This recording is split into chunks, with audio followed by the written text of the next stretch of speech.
sangat bagus faedah-faedahnya.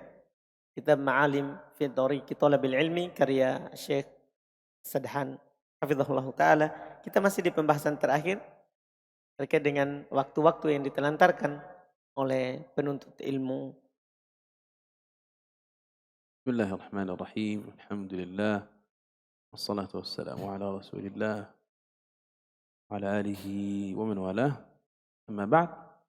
فما زلنا في قراءة مبحث أوقات مهدرة عند بعض طلبة العلم. هذه الأوقات من استغلها حصل خيرا كثيرا.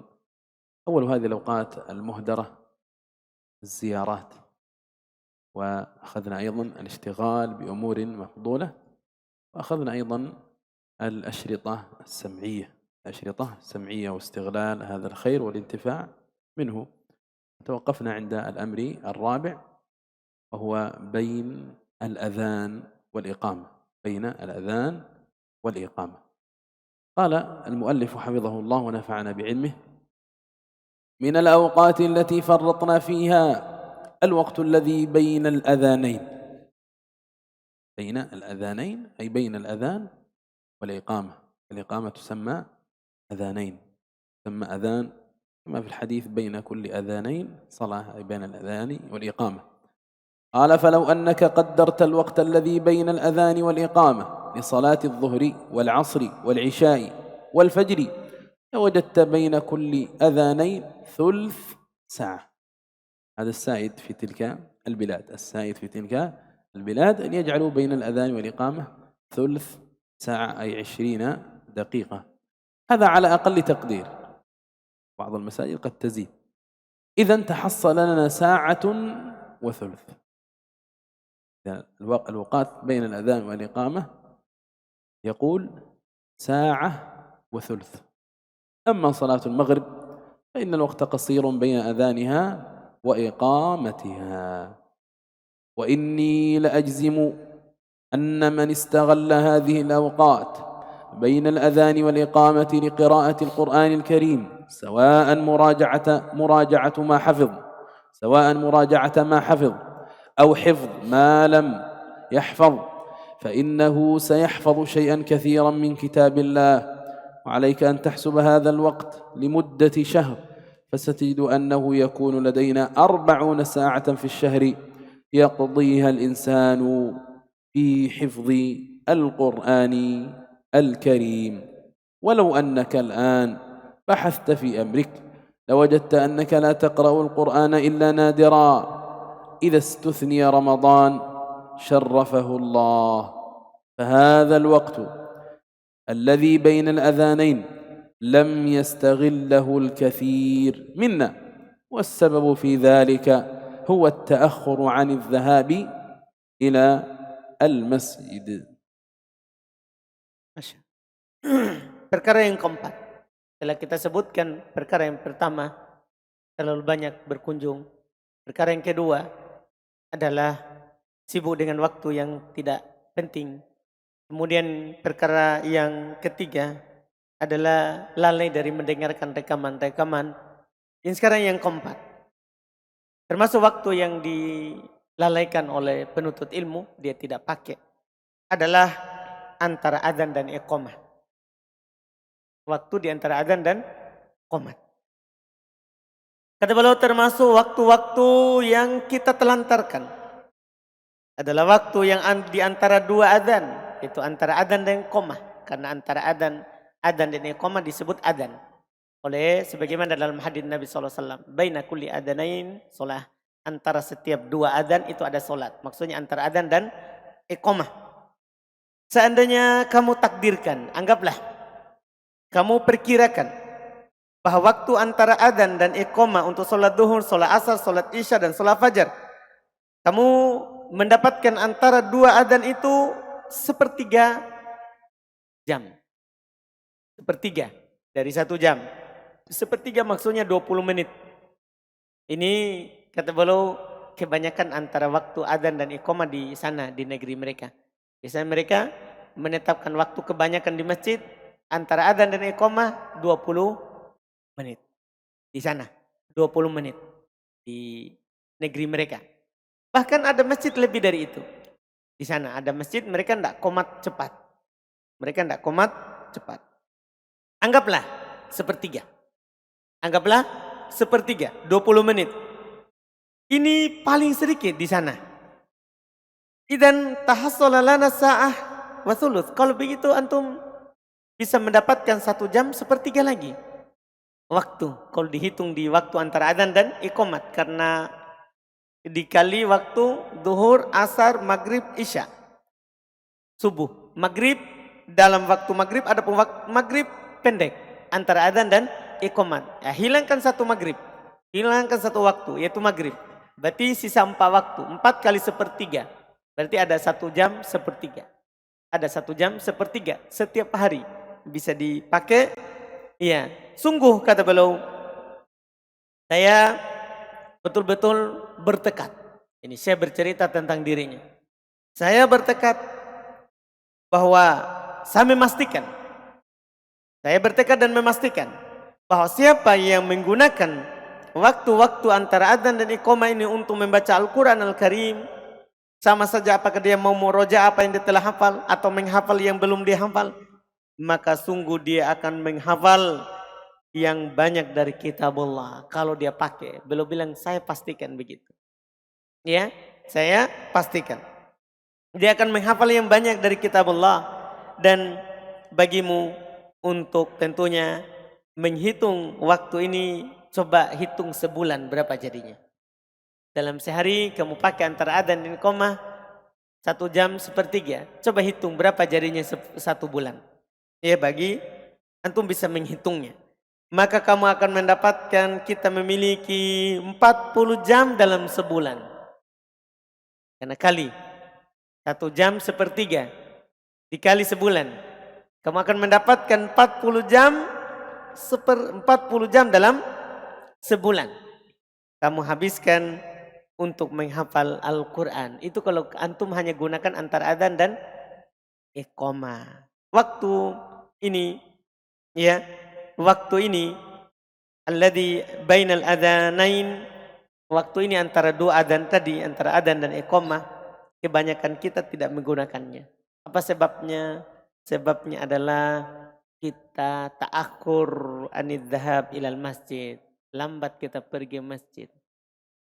Ini sebabnya, ini waktu telantar karena banyak dari kita adzan tidak ke masjid.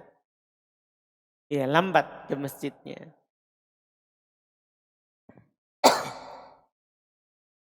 وليس هذا خاصا بمن هو خارج المسجد. بعضنا قد يكون ممن يسكن المسجد لكنه يؤخر الوضوء بعد الأذان، إذا بيذهب إلى الحمامات ويتأخر وينشغل فيفوته هذا الوقت العظيم. كما قلنا هي 1:20 دقيقة، وقت ما شاء الله مبارك طويل، تستطيع أن تختم به جزئين. إذن الشخص الذي هو مشغول عن قراءة القرآن لكنه فرغ هذه الأوقات لقراءة القرآن وهي أنسب لهذا الأمر. لا تنشغل بين الأذان والإقامة بأي شيء آخر، حفظ متن، مراجعة متن، لا، اجعله للقرآن فقط. يستطيع أن يختم القرآن في 15 يوما، في كل شهر سيختم مرتين. هذا خير عظيم، هذا خير عظيم إذا استغل هذا الوقت الذي هو بين الأذان والإقامة.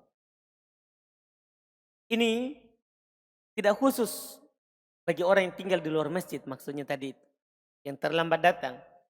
Bahkan yang tinggal di masjid. Kadang kita tinggal dekat masjid, sudah adzan, ya terlambat wudunya, kan dekat. Iya. Seandainya kita menyibukkan waktu ini dengan membaca Al-Quran, maka kita akan mampu, ya, menamatkan Al-Quran dalam sebulan 2 kali. Waktu tadi itu. Kalau dihitung untuk menamatkan Al-Quran dalam 15 hari kita sudah bisa tamat membaca Al-Quran. Kalau kita menyibukkannya untuk membaca Al-Quran di waktu itu, dia tidak sibukkan dengan dengan perkara lain. Dia tidak murojaah matan. Tidak. Dia cuma membaca Al-Quran di waktu itu, maka dia bisa akan tamatkan Quran. والحرص على هذا الأمر يتحصل فيه خير عظيم.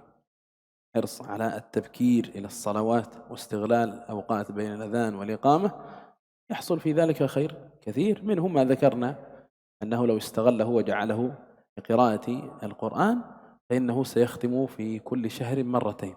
هذا أمر عظيم، أمر عظيم أن تقرأ القرآن في الشهر مرتين. أمر آخر، هذا يعين أيضا على إدراك الصلاة من أولها، إدراك الصلاة من أولها. والنبي صلى الله عليه وعلى آله وسلم يقول: من صلى لله 40 يوما، من صلى لله 40 يوما يدرك التكبيرة الأولى كتبت له براءتان، كتبت له براءتان، براءة من النار وبراءة من النفاق. انظر إلى هذا الحديث العظيم الذي يدرك تكبيرة الإحرام 40 يوما، لا تفوت أي صلاة، لا تفوت أي صلاة، فإنه تكتب له براءتان، البراءة الأولى براءة من النار، الثانية براءة من النفاق. وكلنا يحب أن تكتب له هاتان البراءتان. إذن بالتبكير ستحصل خيرا عظيما، خيرا عظيما. وأنتم يا من تسكنون المساجد هذا أولى بكم ألا تفوتوا هذا الخير، ألا تفوتوا هذا الخير. معيب في حقك وأنت ممن يسكن في المسجد أن تفوتك الركعة الأولى. أين أنت؟ قد سمعت الأذان وسمعت الإقامة وفاتتك ركعة أو ركعتين، هذا تقصير والله المستعان. Kita perlu bersemangat untuk menjaga ini perkara adzan dan iqamah. Itu kalau antum mampu menjaganya, maka antum akan mendapatkan banyak kebaikan. Pertama, tadi yang kita sebutkan, antum bisa tamatkan Quran dalam sebulan 2 kali kalau antum menjaganya. Itu perkara pertama. Perkara yang kedua, antum akan mendapatkan sholat selalu dari awalnya, dari awal bertakbir bersama imam, dan ini punya kebaikan.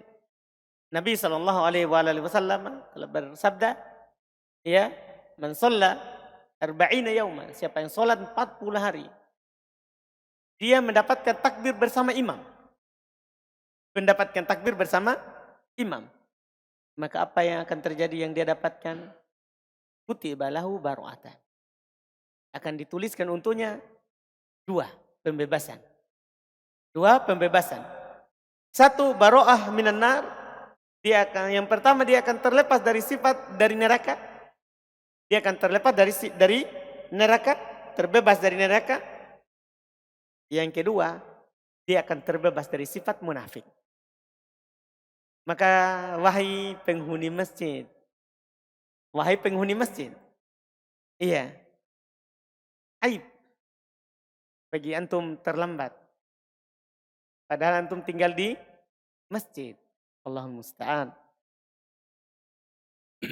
قال حفظه الله: ترى أن الواحد منا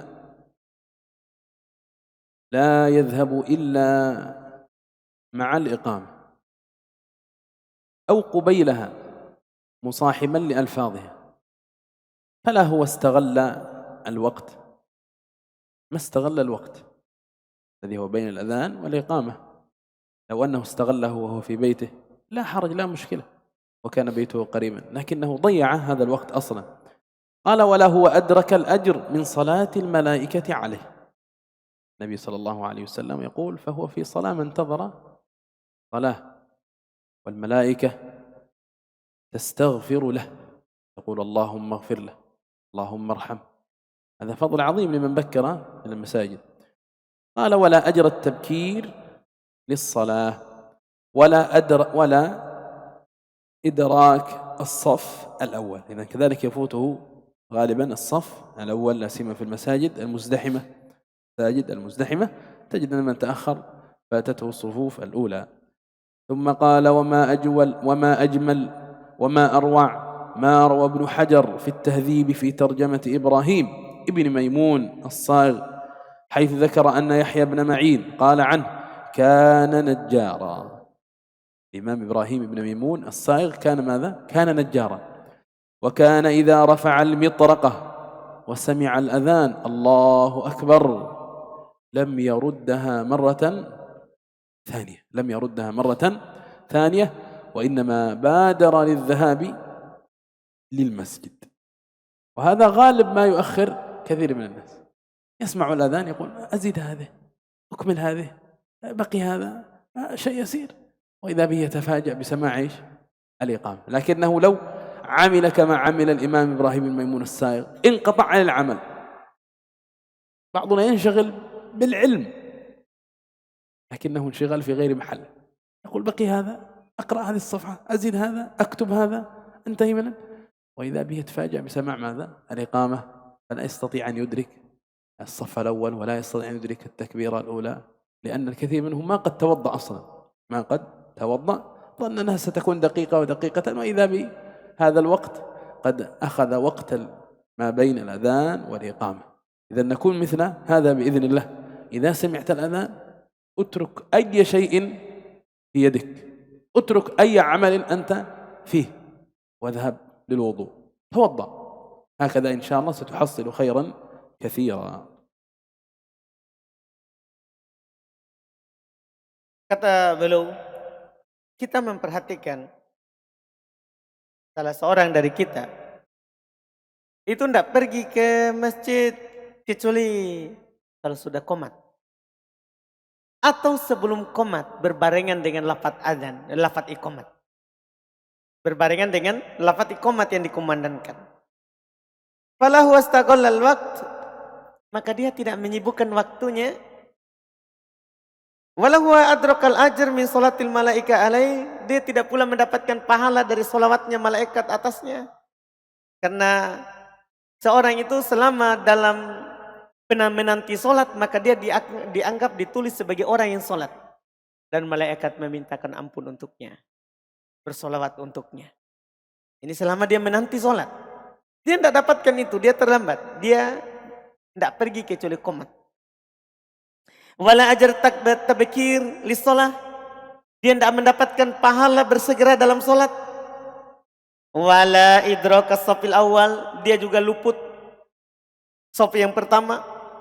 Wama ajmala wama arwa, betapa indah dan betapa bagusnya apa yang diriwayatkan oleh Al-Imam Ibn Hajar dalam At-Tahdhib di biografinya Ibrahim Ibn Maimun As-Sa'iq, ketika dia sebutkan bahwa Yahya ibn Ma'in rahimahullah, dia berkata tentangnya, kana najjaron, dia adalah seorang tukang kayu. Iya, dia seorang tukang kayu. Wa kana idza rafa'a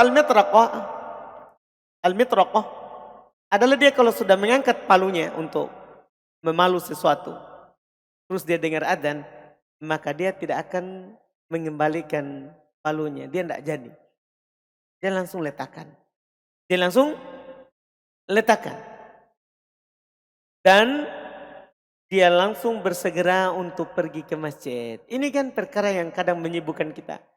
Kadang kita, selesaikan dulu ini, selesaikan dulu itu, selesaikan dulu. Iya. Bahkan kadang kita membaca, membahas untuk menyelesaikan, padahal sudah adzan. Tiba-tiba dia dikagetkan dengan suara qomat. Sehingga terlambat. Bahkan dia belum wudhu.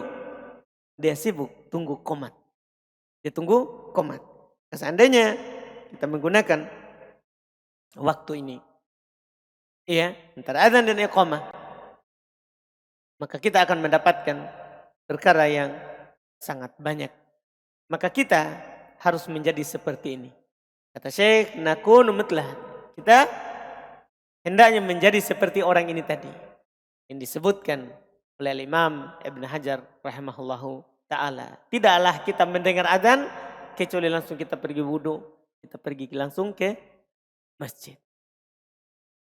وقال أبو حامد الغزالي فيما نقل عنه الزركشي في إعلام الساجد، قال كان أول ما أحدث الناس التأخر عن صلاة الجمعة، تأخر عن صلاة الجمعة، كان هذا أول ما أحدثه الناس، خالفوا فيه الهدي النبوي خالفوا فيه السلف الصالح.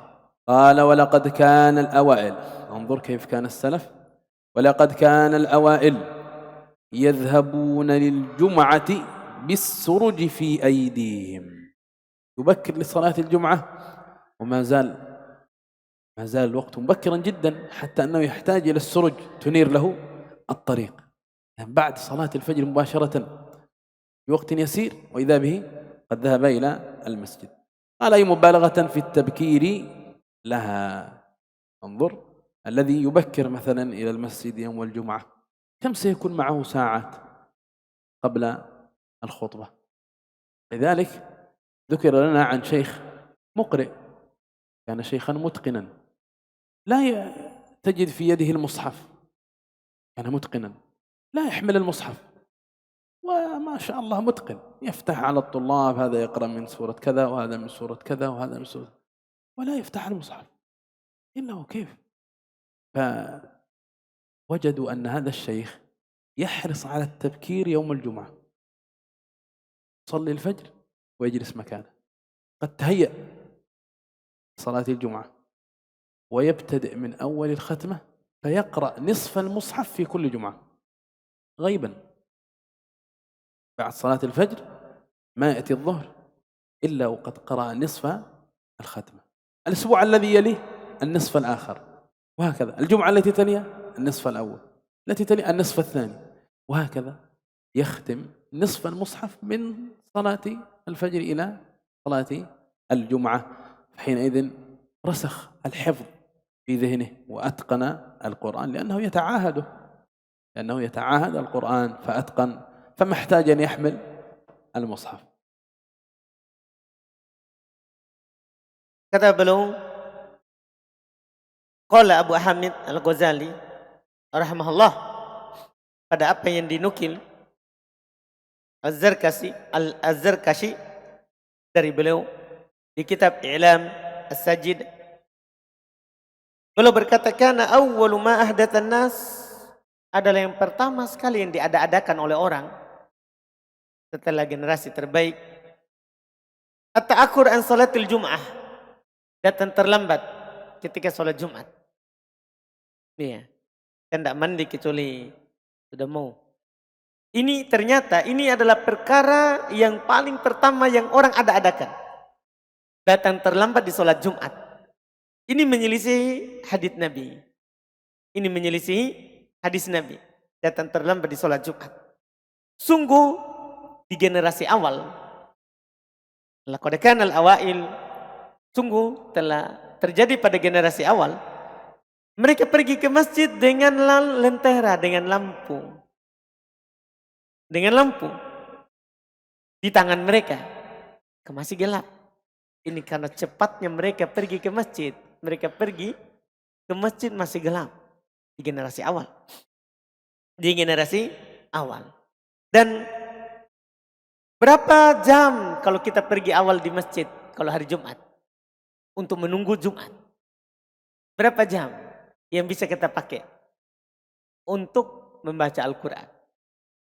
Dinukil dikatakan oleh beliau ada seorang syekh mukri menerima store Quran, dia tidak pernah pegang mushaf, tidak pernah melihat mushaf kalau menerima setoran. Satu membaca surat ini, satu yang lain, tidak pernah dia melihat mushaf ketika menerima setoran dari muridnya, karena kuatnya sudah dia hafal. Ternyata kenapa bisa sampai seperti itu? Ternyata dia kalau hari Jumat pergi cepat. Habis sholat subuh, dia sudah duduk di tempatnya menanti masuknya Jumat. Menanti masuknya waktu. Dan dia membaca Quran, menghafal Quran. Sampai datang Jumat itu dia menghafal setengah. Dia membaca setengah Quran, setengah mushaf. Jumat berikutnya lagi setengah mushaf. Jadi di Jumat ini di awal sampai di tengah. Jumat berikutnya di tengah sampai akhir. Jumat berikutnya lagi dia ulang lagi dari awal sampai tengah. Jumat berikutnya lagi dari tengahnya sampai akhir. Itu setiap Jumat dia lakukan. Tiap Jumat dia lakukan, makanya dia hafal seperti itu. قال فلو أننا استغللنا هذا الوقت لا لأجل الوقت فحسب بل طمعا في الأجر في التبكير للصلاة، أن تستغل بين الأذان والإقامة طمعا في الأجر في التبكير للصلاة لوجدنا خيرا كثيرا من الراحة النفسية والراحة البدنية ومن تحصيل الفوائد العلمية. وهذا مشاهد أن من بكر إلى المسجد قبل الإقامة وصلى ما تيسر له ثم جلس، لا يأتي وقت الصلاة إلا وهو متهيئ للصلاة، يجد للصلاة أثر عظيم. خلاف الذي يأتي الله أكبر ما زال إيش نفسه بسبب عدوه واستعجاله حتى يعني يتسنى له أن يدرك التكبيرة. هذه صلاته ليست كصلاة إيش الذي قد بكر، قد تهيأ كثيرا نفسيا للصلاة بسبب تبكيره وحفاظه على وقت بين الأذان والإقامة. إذن هذا الوقت من الأوقات المهدرة، من الأوقات المهدرة، وهو وقت عظيم، الوقت بين الأذان والإقامة يحرص الشخص أن يستغله قدر استطاعته.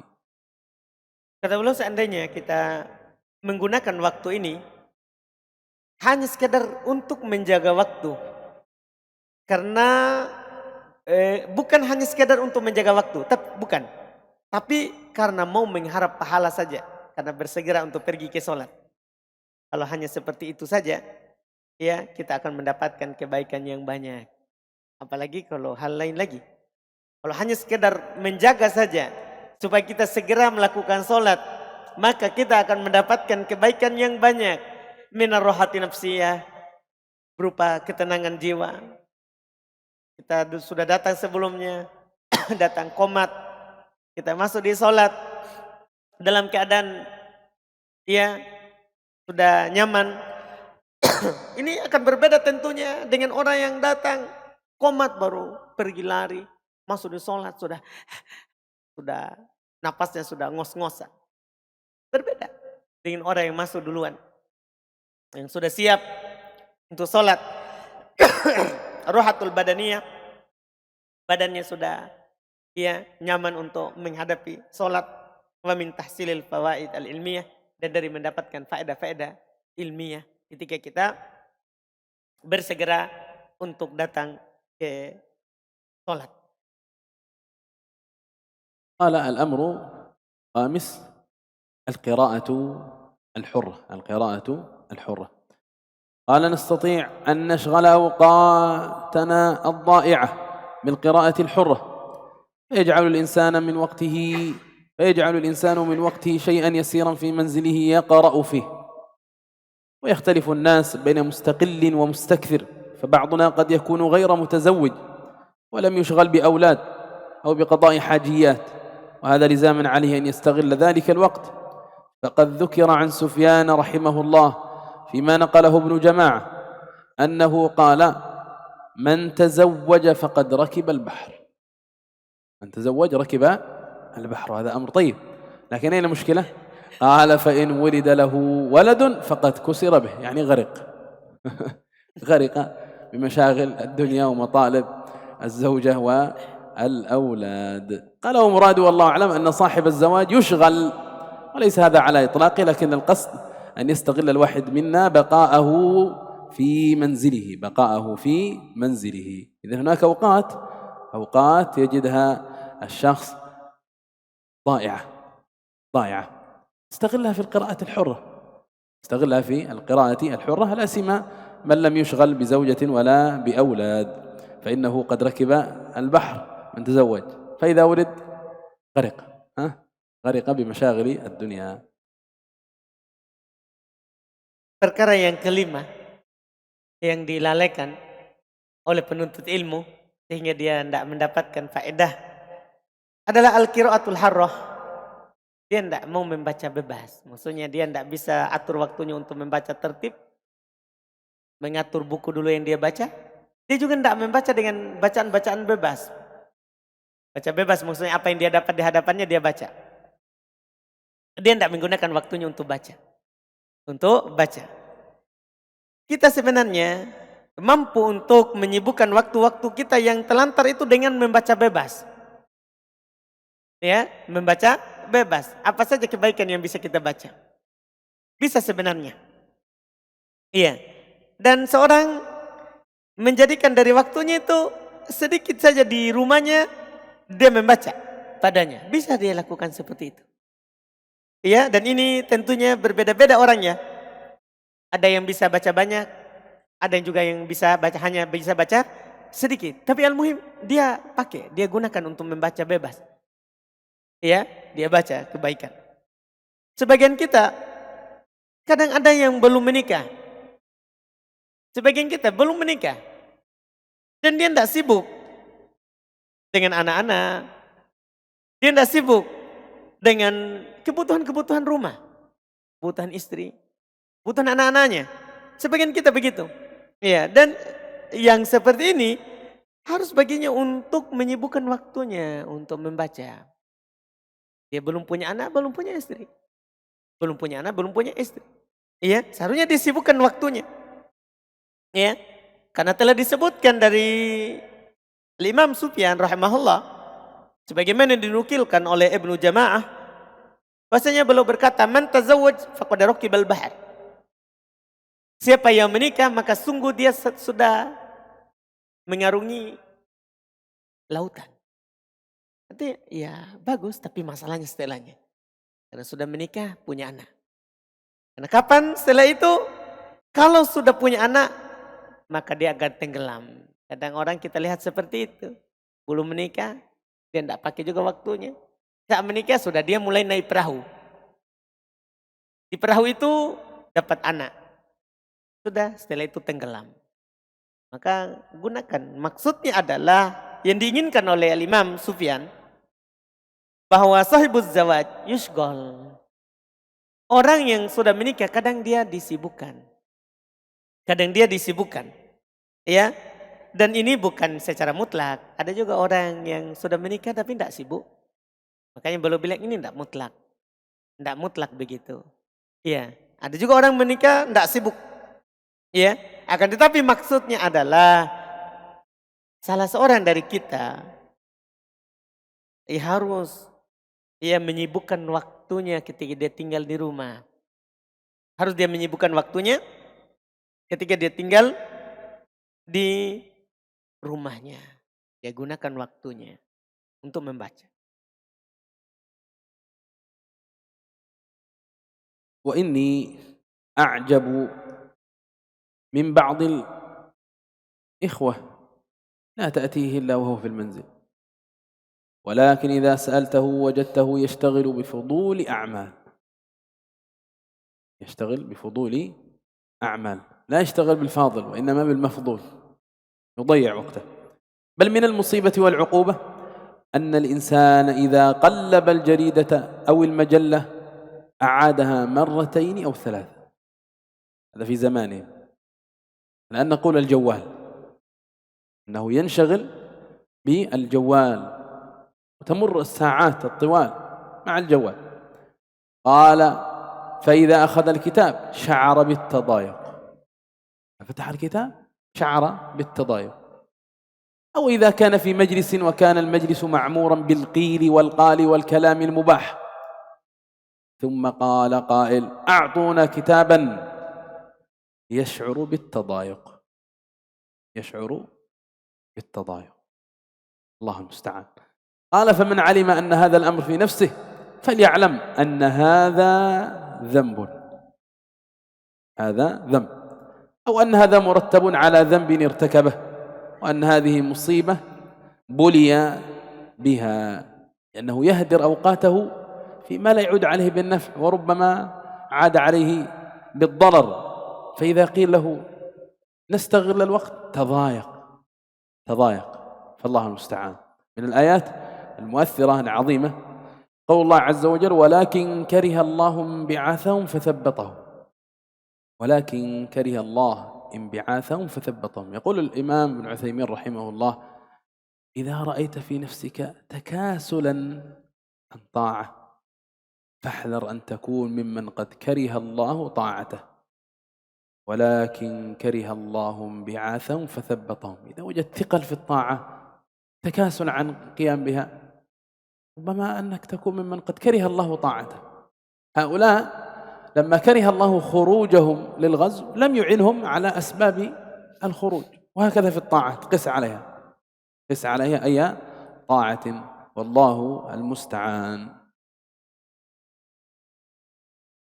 Kata beliau, sungguh saya merasa heran terhadap sebagian ikhwah. Tidaklah kamu mendatangi rumahnya kecuali dia ada di rumah. Mau datang pasti dia ada di rumahnya. Akan tetapi kalau kamu bertanya, kamu dapatkan dia itu sibuk dengan perkara yang fudul, perkara yang tidak penting.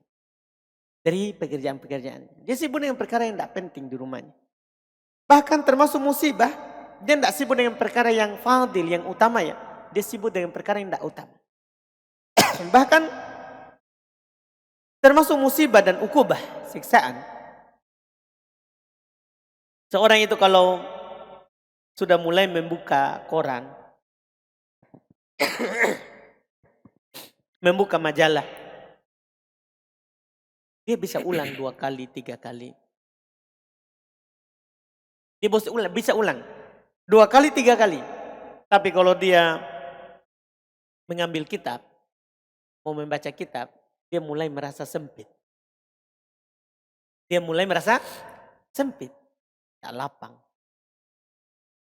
Atau kalau dia berada di majelis, kalau dia lagi berada di majelis, ya,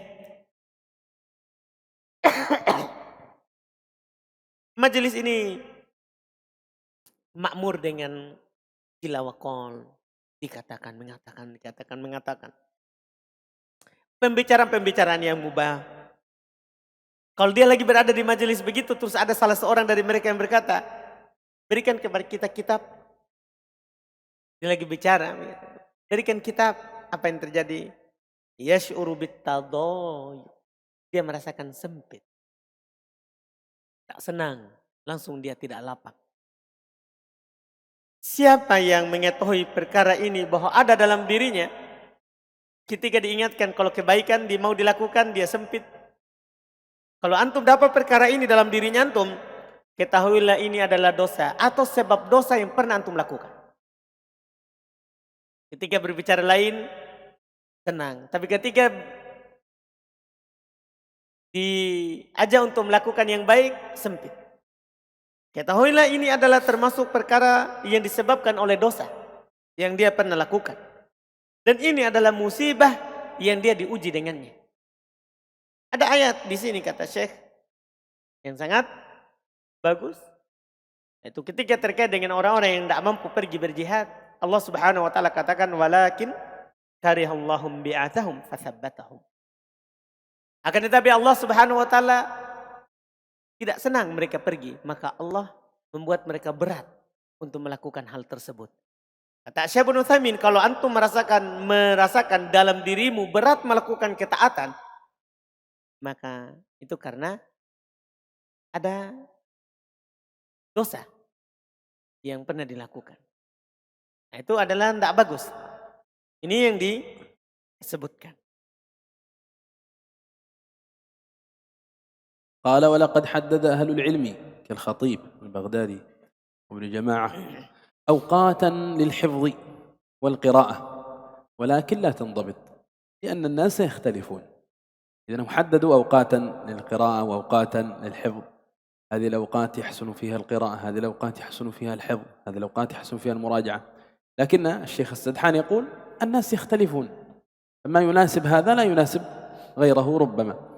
فمنا من يرغب ويجد راحة تامة في القراءة بعد الفجر، يجد راحته في القراءة بعد الفجر، ومنا من يتثاقل ذلك، بل إن البعض يترك الدروس والحلقات بعد الفجر لأجل النوم.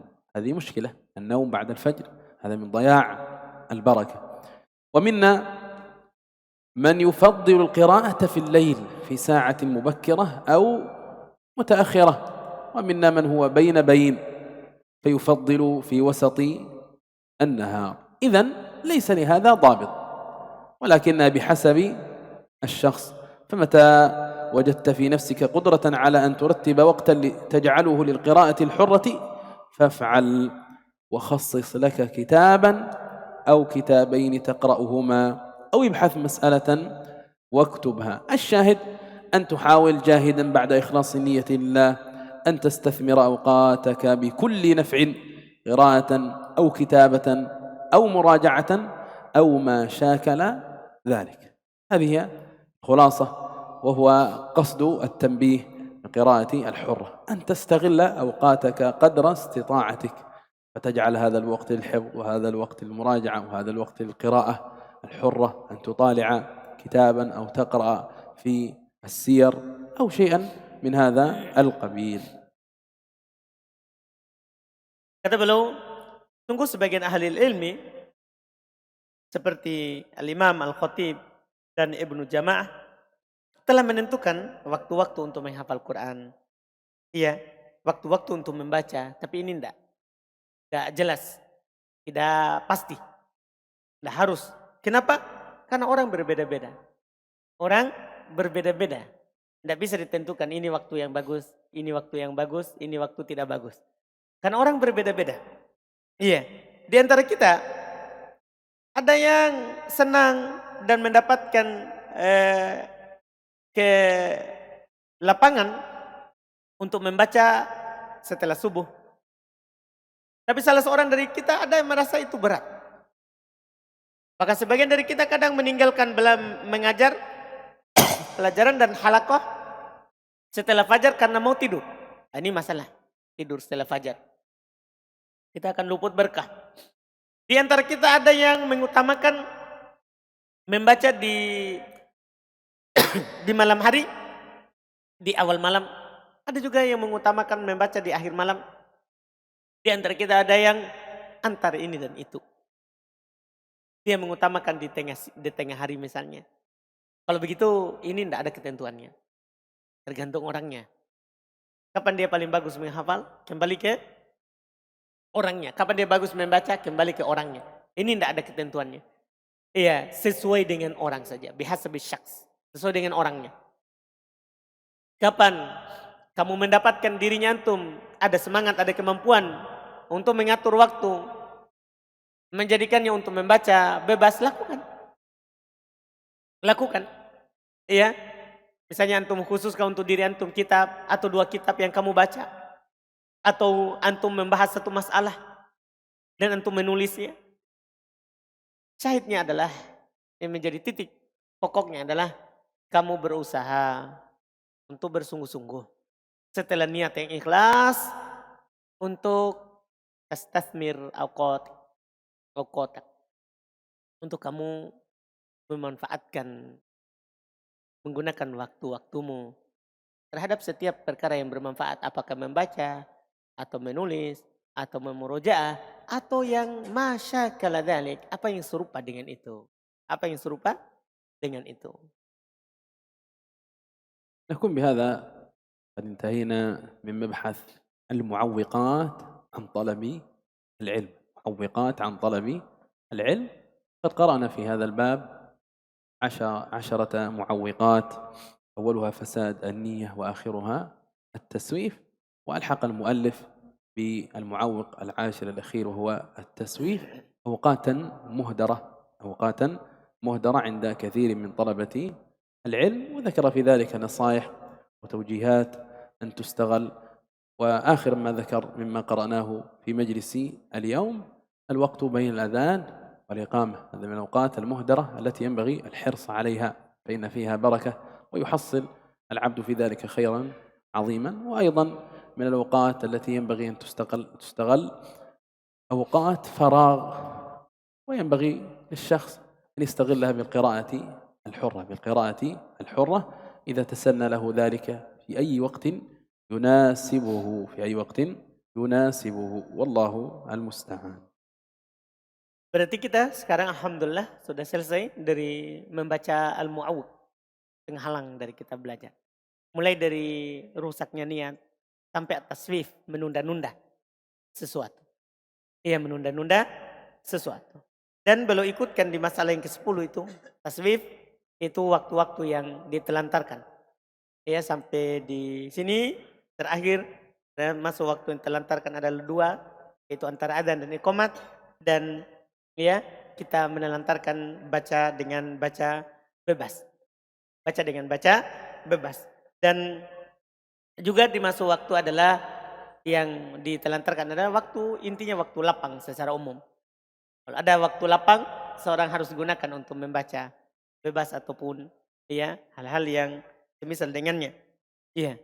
Ini kita sudah selesai dari pembahasan ini. Berikutnya kita akan masuk di pembahasan lain lagi. إذا نكتفي هذا المجلس بهذا القدر. سبحانك وبحمدك لا إله إلا أنت نستغفرك ونتوب إليك. السلام عليكم ورحمة الله وبركاته.